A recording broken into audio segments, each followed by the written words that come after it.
Hi friends, welcome to exam quick. तो उम्मीद है आप लोगों की तैयारी अच्छी चल रही होगी दोस्तों। तो जैसा कि आप लोग जानते हैं दोस्तों कि ये कल हम लोग पढ़े थे उद्देशिका। तो उद्देशिका की जो थियरी है, इसमें नोट्स जो दिया है उसको हम लोग डिस्कस किए थे और उससे संबंधित जो भी विगत परीक्षाओं में प्रश्न पूछे गए थे उसको हम लोगों ने हल किया था। तो 22 क्वेश्चन तक हम लोग हल किए थे। अब हम लोग देखते हैं आगे। तो चलिए, यहाँ पे 23 क्वेश्चन नंबर 23 है। क्या यहाँ पे है कि नीचे दो कथन दिए गए हैं जिनमें से एक को कथन ए तथा दूसरे को कारण आर कहा गया है। कथन ए, अब इसमें ए में क्या दिया गया है कि भारत एक संपूर्ण प्रभुत्व संपन्न समाजवादी, क्या है देखिए, संपूर्ण प्रभुत्व संपन्न समाजवादी धर्मनिरपेक्ष लोकतंत्रात्मक गणराज्य है। अब कारण देखिए, आर देखिए कि इसे 42वें संविधान संशोधन 1976 के द्वारा संपूर्ण प्रभुत्व संपन्न लोकतंत्रात्मक गणराज्य के स्थान पर प्रतिस्थापित किया गया। तब आप लोग बताइए, इसमें देखिए कथन और कारण का ये होता है, इसको हल करने का ये एक प्रोसेस है, एक तरीका किस तरह से। सबसे पहले तो देखिए, इसको पहले एक कथन को देखिए कि ये सही है कि नहीं सही है, फिर कारण को अलग से देखिए कि ये सही है कि नहीं सही है, और फिर ये दोनों को कोरिलेट करके देखिए कि ये जो कथन है इसका ये कारण ये दिया गया है, ये कारण सही है। तो ये 3 स्टेप है इसमें। तो पहला हम देखते हैं कि भारत एक संपूर्ण प्रभुत्व संपन्न समाजवादी धर्मनिरपेक्ष लोकतंत्रात्मक गणराज्य है, तो ये सही है। अब देखिए कारण क्या है कि इसे 42वें संविधान संशोधन 1976 के द्वारा संपूर्ण प्रभुत्व संपन्न लोकतंत्रात्मक गणराज्य के स्थान पर प्रतिस्थापित किया गया, तो ये भी सही है। ये कथन ए और कारण आर दोनों सही है। तो अब देखिए यहाँ पे 4 ऑप्शन दिया गया रहता है, तो क्या इसकी सही व्याख्या कर रहा है? तो ये जो है इसकी सही व्याख्या कर रहा है। ठीक है दोस्तों, ये संपूर्ण प्रभुत्व संपन्न समाजवादी धर्मनिरपेक्ष लोकतंत्रात्मक गणराज्य है क्योंकि ये 42वें संविधान संशोधन 1976 के द्वारा इसको प्रतिस्थापित किया गया, तो ये इसकी सही व्याख्या कर रहा है। अब हम लोग देखते हैं नेक्स्ट क्वेश्चन। देखिए कथन कारण को थोड़ा सा आप लोग अगर ध्यान देके करेंगे तो ये गलत नहीं होगा, तो आप लोग इसमें आप लोग वो बरतिएगा सावधानी, तो फिर गलत नहीं होगा। चलिए क्वेश्चन नंबर 24। क्वेश्चन नंबर 24 में क्या दिया गया है फ्रेंड्स कि भारत में लौकिक सार्वभौमिकता है। प्रश्न है कि भारत में लौकिक सार्वभौमिकता है क्योंकि संविधान की प्रस्तावना आरंभ होती है। तो इसकी फर्स्ट क्लास जब उद्देशिका की चल रही थी, मैं ले रही थी, तो उसमें आप लोगों को मैंने कहा था कि आप लोग उद्देशिका को यानी प्रस्तावना को कंठस्थ कर लीजिएगा। तो मुझे उम्मीद है कि आप लोग याद कर चुके होंगे। तो अब यहाँ पे बताइए कि भारत में लौकिक सार्वभौमिकता है क्योंकि संविधान की प्रस्तावना आरंभ होती है। तो हमारे संविधान की प्रस्तावना किन शब्दों से शुरू होती है? यहाँ पे देखिए ए दिया गया ऑप्शन प्रजातांत्रिक भारत शब्दों से, जनता के जनतंत्र शब्दों से, जनता के लोकतंत्र शब्दों से और हम भारत के लोग शब्दों से। तो किन से शुरू होती है? तो यहाँ से, हम भारत के लोग भारत को संपूर्ण प्रभुत्व संपन्न समाजवादी पंथ निरपेक्ष लोकतंत्रात्मक गणराज्य बनाने के लिए। ठीक है दोस्तों, तो ये आप लोग नहीं भी अभी भी नहीं याद किए अगर, तो इसको याद करिए। और चलिए क्वेश्चन नंबर हम लोग देखते हैं 25। 25 में क्या है, तो ये देखिए, हम भारत के लोग, we the people of India शब्दों का प्रयोग भारतीय संविधान में कहाँ किया गया है? तो ये देखिए यहाँ पे ऑप्शन दिया गया है कि हम भारत के लोग, ये कहाँ किया गया है? तो ए है नीति निदेशक सिद्धांत, बी है मौलिक अधिकार, सी है नागरिकता और डी है संविधान की प्रस्तावना। तो ये संविधान की प्रस्तावना में किया गया है दोस्तों प्रयोग इसका, तो इसको आप लोग याद रखिए। सिर्फ एक इलाज है यहाँ पे, आप लोगों को प्रस्तावना याद कर लीजिए, फिर सारे के सारे प्रश्न आप लोगों के सही होते चले जाएंगे। चलिए अब क्वेश्चन नंबर 26, क्वेश्चन नंबर 26 हम लोग देखते हैं। सभी व्यक्ति पूर्णतः, ये है क्वेश्चन नंबर 26। ये देखिए क्वेश्चन नंबर 26 क्या है कि सभी व्यक्ति पूर्णतः और समान रूप से मानव है। यह सिद्धांत जाना जाता है, यह सिद्धांत जाना जाता है किस नाम से? ये जो है इसमें सभी व्यक्ति पूर्णतः और समान रूप से मानव है, यह जो इसमें 4 ऑप्शन दिया गया है, यह इसमें से किसको परिभाषित कर रहा है? ये देखिए सार्वभौमिकता, समष्टिवाद, समाजवाद, अंतःक्रियावाद। तो सभी व्यक्ति पूर्णतः और समान रूप से मानव है, तो सभी की यहाँ पे सार्वभौमिकता। क्वेश्चन नंबर 27, ध्यान में रखिएगा आप लोग सभी क्वेश्चन, और रिवीजन आप लोग करते रहिए। जो पिछली क्लास में आप लोगों को बताए जा चुके हैं, जो क्वेश्चन है, जो भी थ्योरी है, उसको एक बार फास्ट उस पे स्पीड पे आप लोग करके इसको देख सकते हैं। तो चलिए हम लोग 27, क्वेश्चन नंबर 27 में क्या है कि भारत के संदर्भ में निम्न में से कौन धर्मनिरपेक्ष शब्द का सही भाव व्यक्त करता है?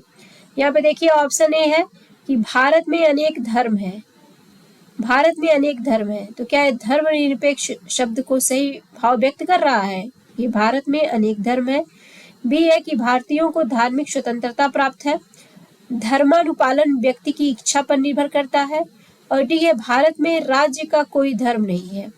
तो ये धर्मनिरपेक्ष का मतलब है कि भारत में राज्य का कोई धर्म नहीं है, ये सही हो जाएगा दोस्तों। तो हम लोग देखते हैं क्वेश्चन नंबर नेक्स्ट, जो कि 28 है। 46 क्वेश्चन है इस टॉपिक में। 28 हम लोग देखते हैं कि निम्नलिखित में से कौन सा शब्द भारतीय संविधान की प्रस्तावना में उल्लिखित नहीं है? तो यहाँ पे देखिए 4 ऑप्शन दिया गया है, संविधान की प्रस्तावना में क्या नहीं उल्लिखित है। तो अब यहाँ पे भी देखिए प्रस्तावना आप लोगों को याद होनी चाहिए, तभी ये कर पाएंगे क्वेश्चन। ऑप्शन ए है संप्रभुता, बी है लोकतंत्रात्मक, सी है पंथ निरपेक्ष, और डी है संघीय। तो इसमें से भारतीय संविधान की प्रस्तावना में ये संघीय शब्द का प्रयोग नहीं है, संप्रभुता का है, लोकतंत्रात्मक है, पंथ निरपेक्ष है। जैसे हम भारत के लोग भारत को संपूर्ण प्रभुत्व संपन्न, समाजवादी, पंथ निरपेक्ष, लोकतंत्रात्मक, तो ये संघीय उसमें नहीं है। अब हम लोग देखते हैं question number next. Question number next है 29 क्वेश्चन, से कौन सा शब्द भारत के संविधान की उद्देशिका में नहीं है? देखिए अब उद्देशिका, यहाँ पे हर प्रश्न में यही आप लोगों को ये इंगित कर रहा है कि उद्देशिका आप लोग जल्दी से जल्दी याद कर लीजिए। तो पहला है समाजवादी, बी है ये पंथ निरपेक्ष, सी है प्रभुता संपन्न, और डी है लोक कल्याण। तो भारत के संविधान के उद्देशिका में क्या है, क्या नहीं है इसमें से? तो ये लोक कल्याण नहीं है। देखिए हम भारत के लोग भारत को संपूर्ण प्रभुत्व संपन्न, समाजवादी, पंथ निरपेक्ष, लोकतंत्रात्मक गणराज्य, ये लोक कल्याण उसमें नहीं है। पूरी आप लोग अगर याद कर लेंगे तो आप लोगों को मालूम चलेगा कि इसमें लोक कल्याण शब्द का प्रयोग नहीं किया गया है संविधान की प्रस्तावना में। हम लोग देखते हैं क्वेश्चन नंबर 30। क्वेश्चन नंबर 30 में क्या है कि भारतीय संविधान की प्रस्तावना निम्नलिखित में से किस स्वतंत्रता का वर्णन नहीं करती है? देखिए भारतीय संविधान की प्रस्तावना में निम्नलिखित में से किस स्वतंत्रता का वर्णन नहीं है? तो किस स्वतंत्रता का वर्णन नहीं है? देखिए विचार, अभिव्यक्ति, विश्वास, धर्म, उपासना की स्वतंत्रता है, लेकिन आर्थिक स्वतंत्रता उसमें नहीं है। बहुत ही इजी प्रश्न है ये। क्वेश्चन नंबर हम लोग देखते हैं 31। क्वेश्चन नंबर 31 में क्या है कि निम्नलिखित में से कौन भारतीय संविधान की प्रस्तावना में उल्लिखित नहीं है? तो कौन भारतीय संविधान की प्रस्तावना में इसमें से उल्लिखित नहीं है? तो ये देखिए यहाँ पे न्याय का दिया गया है, तो न्याय कितने हैं? 3 है। याद होना चाहिए कि सामाजिक, आर्थिक, राजनीतिक न्याय, ये धार्मिक न्याय की बात नहीं की गई है। तो यहाँ पे हो जाएगा आंसर डी। हम लोग देखते हैं क्वेश्चन नंबर 32। संविधान की प्रस्तावना के बारे में कौन सा कथन सही है? संविधान की प्रस्तावना के बारे में कौन सा कथन सही है? इसमें से हम लोग देखते हैं, ए में दिया गया है समाजवादी धर्मनिरपेक्ष शब्द 1950 में लागू संविधान के अंग नहीं थे।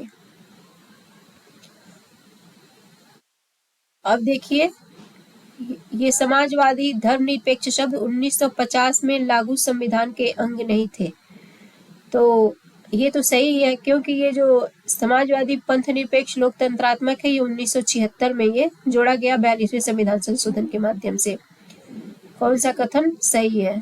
तो ये तो सही है, बी देखिए, उक्त शब्द 1977 के संशोधन द्वारा जोड़े गए और उक्त शब्द 1985 के संशोधन द्वारा जोड़े गए। उक्त शब्द संविधान की प्रस्तावना के अंग नहीं है। तो यहाँ पे देखिए हो जाएगा, इसका सही आंसर हो जाएगा ए। हम लोग देखते हैं नेक्स्ट क्वेश्चन 33। बहुत बार ये प्रश्न पूछा गया है, जैसा कि आप लोग देख रहे हैं स्क्रीन पे। 33 क्वेश्चन नंबर है। क्वेश्चन नंबर 33 में भारतीय संविधान का कौन सा भाग संविधान की आत्मा कहलाता है? तो यहाँ पे आप लोग देखिए, मूल अधिकार, फिर है ऑप्शन बी में क्या है कि राज्य के नीति के निदेशक तत्व, सी है उद्देशिका और डी है संवैधानिक उपचारों का अधिकार। तो संवैधानिक उपचारों का अधिकार, ये 4 ऑप्शन आप लोगों के दिए गए हैं, आप लोगों के सामने है। तो ये संविधान की आत्मा किसको कहा गया है? उद्देशिका को। यहीं पे अगर संवैधानिक उपचारों का अधिकार ये किसने कहा? तो ये अंबेडकर का कथन है। ये अंबेडकर ने कहा संविधान की मूल आत्मा इसको, ये संवैधानिक उपचारों का अधिकार, ये उनका बी.आर. अम्बेडकर का कथन है। अब देखिए क्वेश्चन नंबर 33 हो गया। अब क्वेश्चन नंबर हम लोग देखते हैं दोस्तों 34। क्वेश्चन नंबर 34 हम लोग देखते हैं क्या है। देखिए इसमें है, निम्नलिखित में से किसने भारतीय संविधान की प्रस्तावना को हमारे संप्रभु प्रजातांत्रिक गणतंत्र की जन्म कुंडली कहा? तो किसने कहा संविधान की प्रस्तावना को जन्म कुंडली? मैं आप लोगों को बहुत फोकस करके मैं आप लोगों को बताई, ये जब ये पढ़ा रही थी थियरी में नोट्स में, तो मैं आप लोगों को बताई कि जन्म कुंडली किसने कहा है, प्रस्तावना को जन्म कुंडली किसने कहा। यहाँ पे देखिए ऑप्शन दिए गए हैं, इसमें से आप लोग बताइए। ऑप्शन ए में है जवाहरलाल नेहरू, बी में है वल्लभ भाई पटेल, सी में है बी.आर. अम्बेडकर, डी में है के.एम. मुंशी और ई भी यहाँ पे दिया गया है, जिनका जहाँ पे दिया गया है ये महात्मा गांधी जी को। तो यहाँ पे सही कौन है? देखिए के.एम. मुंशी जी को, ये इन्होंने ही प्रस्तावना को जन्म कुंडली कहा है। अब क्वेश्चन नंबर 34 हो गया फ्रेंड्स। अब 35, संविधान को एक पवित्र दस्तावेज किसने कहा? तो संविधान को एक पवित्र दस्तावेज किसने कहा? यहाँ पे ऑप्शन दिया गया है, 4 ऑप्शन है दोस्तों। ऑप्शन ए में है बी.आर. अम्बेडकर, ऑप्शन बी है महात्मा गांधी, ऑप्शन सी है दीनदयाल उपाध्याय और ऑप्शन डी है मोहम्मद अली जिन्ना। तो संविधान को एक पवित्र दस्तावेज कहा था बी.आर. अम्बेडकर ने। और दोस्तों अगर आपको हमारी वीडियो अच्छी लगती हो तो वीडियो को लाइक कर दिया करिए और चैनल को सब्सक्राइब करिए, ताकि आप लोगों को जो समय समय पे वीडियो अपलोड की जाती है उसका आप लोगों को नोटिफिकेशन मिलता रहे। अब देखिए हम लोग यहाँ पे क्वेश्चन नंबर 36 देखते हैं। क्वेश्चन नंबर 36 में क्या है? इम्पोर्टेंट क्वेश्चन है। यूपीपीसीएस मेंस 2017 में ये क्वेश्चन पूछा जा चुका है और भी कई साल पूछा गया होगा, लेकिन बस आप लोग इतना जानिए कि ये परीक्षा में पूछा गया है। किस बात के फैसले में सर्वोच्च न्यायालय ने सर्वप्रथम घोषित किया कि उद्देशिका संविधान का हिस्सा नहीं है। तो किसमें ये घोषित किया गया कि इस उद्देशिका जो है संविधान का हिस्सा नहीं है? ए में है बेरूबारी, बी में है सज्जन सिंह, सी में है गोलकनाथ और डी में है केशवानंद भारती। तो उद्देशिका संविधान का हिस्सा नहीं है, किसमें ये घोषित किया गया? तो ये है बेरूबारी में ये घोषित किया गया कि उद्देशिका जो है वो संविधान का हिस्सा नहीं है।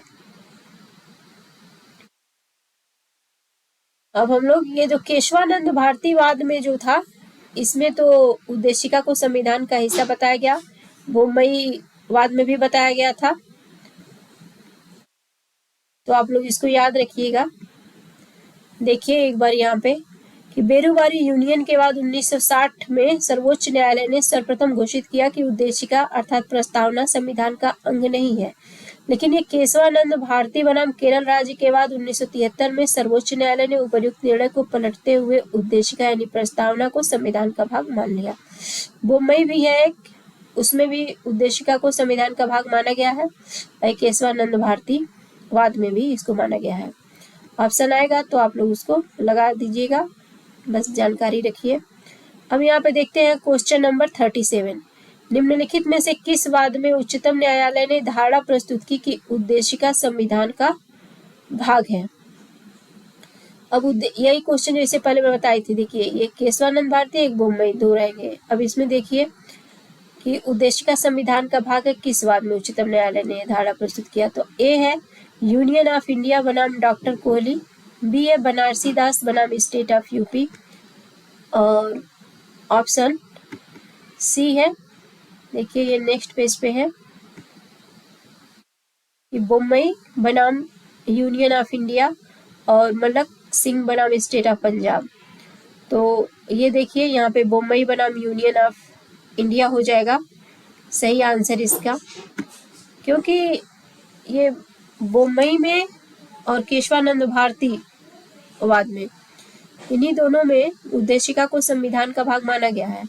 तो वहाँ पे आप लोग इसको आंख बंद करके लगा सकते हैं।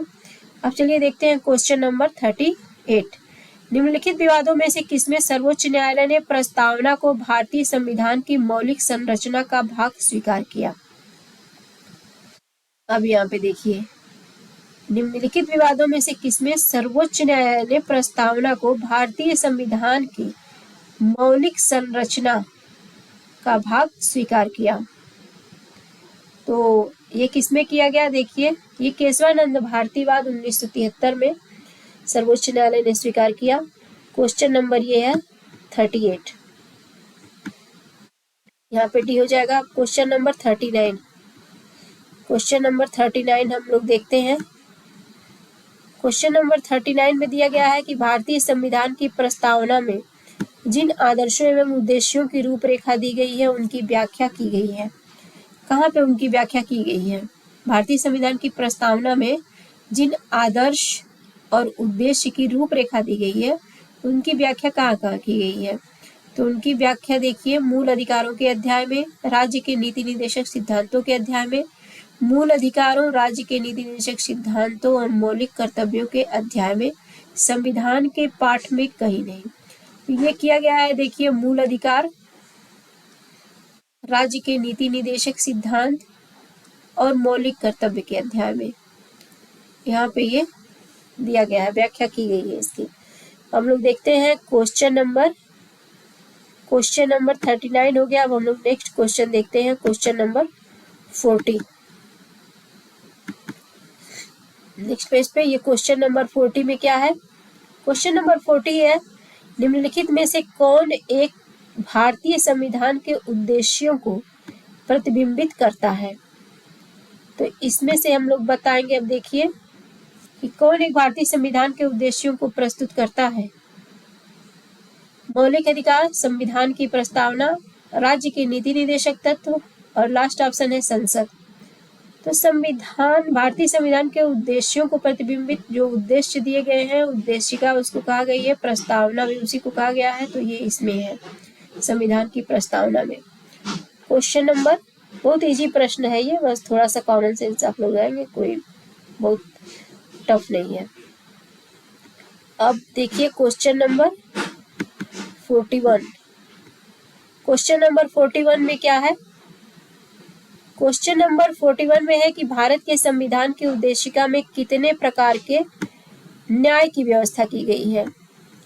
तो उद्देशिका आप लोग याद किए ही होंगे, नहीं अगर याद है तो याद कर लीजिए, बहुत जरूरी है। तो कितने प्रकार के न्याय है? तो मैं बता देती हूँ कि देखिए 3 प्रकार के न्याय है। तो सामाजिक, आर्थिक, राजनीतिक न्याय। और स्वतंत्रता 5 है, विचार, अभिव्यक्ति, विश्वास, धर्म, उपासना की स्वतंत्रता। समता 2 है, प्रतिष्ठा और अवसर की समता, और बंधुता 1 है।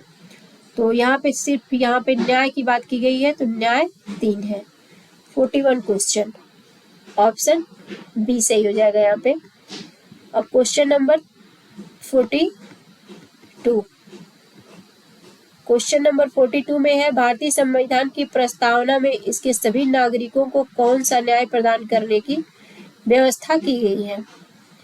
तो कौन सी न्याय इसमें प्रदान करने की व्यवस्था की गई है? तो अभी पिछला क्वेश्चन यही था, तो सामाजिक, आर्थिक, राजनीतिक न्याय, ये सही हो जाएगा क्वेश्चन नंबर 42। अब क्वेश्चन नंबर हम लोग देखेंगे क्वेश्चन नंबर 43। क्वेश्चन नंबर 43 में क्या है? देखिए यहाँ पे कि भारत के संविधान के उद्देश्यों में से एक के रूप में आर्थिक न्याय का किसमें उपबंध किया गया है? आर्थिक न्याय। तो यहाँ पे देखिए प्रश्न, उद्देशिका और मूल अधिकार, उद्देशिका और राज्य के नीति निदेशक तत्व, मूल अधिकार और राज्य की नीति के निदेशक तत्व, और उपर्युक्त में से किसी में नहीं। तो उपर्युक्त में से किसी में नहीं इसमें दिया है, और 4 ऑप्शन है। तो यहाँ पे हम लोग देखेंगे कि ये जो ऑप्शन बी है, उद्देशिका और राज्य की नीति निदेशक तत्व, इसमें आर्थिक न्याय की बात की गई है। क्वेश्चन नंबर हम लोग देखते हैं 44 क्वेश्चन हम लोग देखते हैं नेक्स्ट पेज पे। और फ्रेंड्स, आप लोग जितना भी पढ़ाया जा चुका है उसको रिवीजन उसका करते रहिए। 44 देखिए, भारत के संविधान की उद्देशिका संविधान का भाग है किंतु कोई विधिक प्रभाव नहीं रखती। दूसरा देखिए, संविधान का भाग नहीं है और कोई विधिक प्रभाव भी नहीं रखती। ये दोनों गलत है। संविधान का भाग है और वैसा ही विधिक प्रभाव रखती है जैसा कि उसका कोई अन्य भाग। संविधान का भाग है किंतु उसके अन्य भागों से स्वतंत्र होकर उसका कोई विधिक प्रभाव नहीं है। तो आईएएस में ये प्रश्न पूछा गया था। इसका देखिए, संविधान का ये भाग है उद्देशिका, किंतु उसके अन्य भागों से स्वतंत्र होकर उसका कोई विधिक प्रभाव नहीं है। मतलब स्वतंत्र रूप से इसका कोई विधिक प्रभाव नहीं है, लेकिन ये संविधान का अंग है उद्देशिका। अब हम लोग देखते हैं क्वेश्चन नंबर 45 क्वेश्चन नंबर 45 देखिए क्या है दोस्तों, कि संविधान में दिया गया आमुख, यानी ये उद्देशिका की बात कर रहा है यहाँ पे, न्यायालय में लागू नहीं होता है, महत्वपूर्ण है और उसकी उपयोगिता है, शासन करने के उद्देश्यों को उल्लिखित करता है, और संविधान के कानूनी अर्थ निर्णय में सहायता करता है।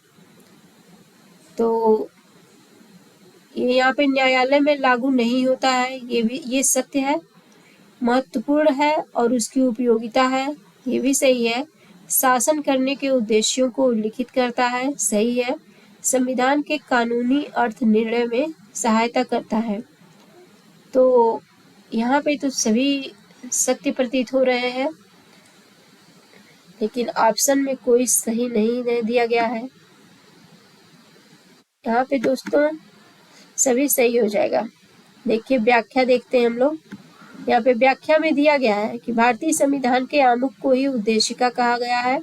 प्रश्न में उद्देशिका संबंधी सभी चारों कथन सत्य है, परंतु किसी भी विकल्प में सभी कथन सम्मिलित नहीं है। यह भी ध्यातव्य है कि कोई भी विकल्प अनन्य नहीं है, अर्थात किसी भी विकल्प में केवल विशेषण स्रोत पर नहीं लगा है, इसलिए हम उस विकल्प का चयन कर सकते हैं जिसमें अधिकतम कथन शामिल किए गए हों।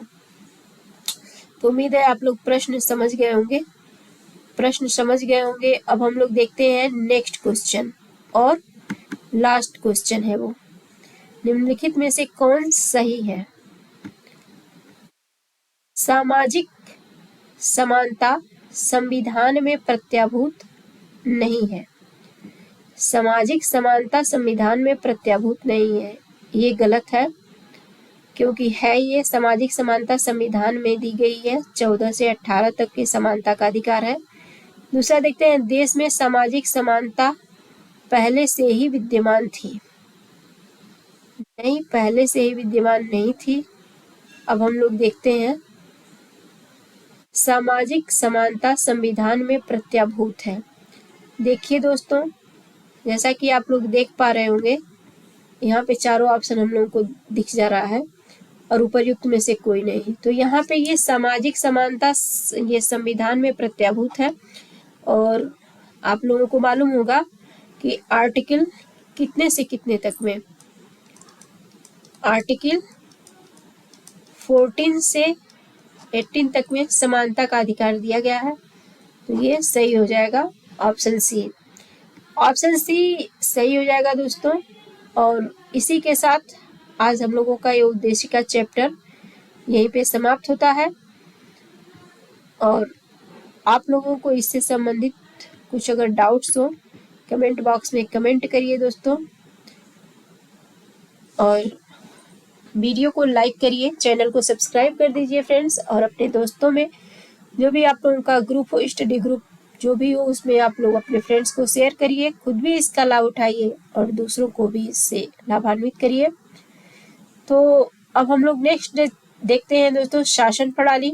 अब उसमें क्या है, क्या प्रश्न पूछे गए हैं, तो हम चर्चा इसकी कल करेंगे इसके बारे में। आज के लिए इतना ही दोस्तों। जय हिंद, जय भारत।